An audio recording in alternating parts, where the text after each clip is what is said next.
Au sortir de cette troisième rencontre, quels ont été les points à l'ordre du jour?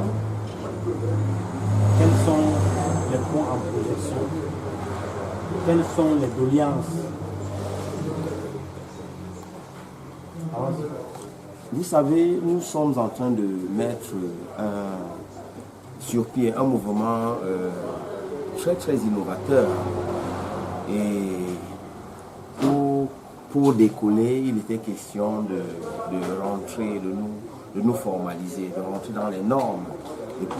Et pour rentrer dans les normes, il est question de respecter un peu ce que la loi prévoit en la matière. Donc, nous avions déjà dans le passé multiplié des rencontres qui ont donné naissance à un document statut qu'il fallait valider parce qu'il est question de regrouper, de procéder à un regroupement national en fait.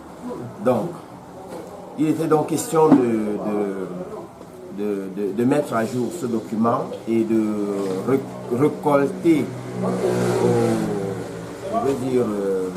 auprès des intervenants qui proviennent de différentes villes, les modifications, les suggestions, les amendements avant la rencontre finale de Yaoundé.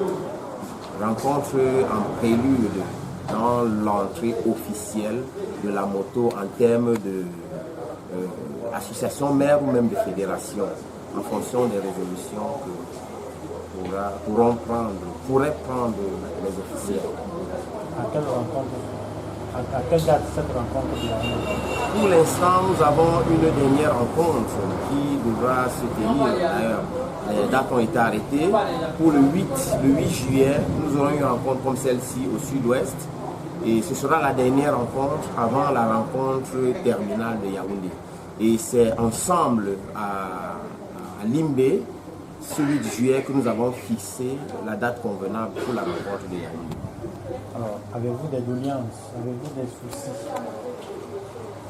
Au départ, nous avions un souci d'effectif, mais aujourd'hui, au regard de l'évolution de ce que nous avons entrepris, au regard de l'esprit même d'équipe qui nous anime, nous pensons que nous avons beaucoup évolué.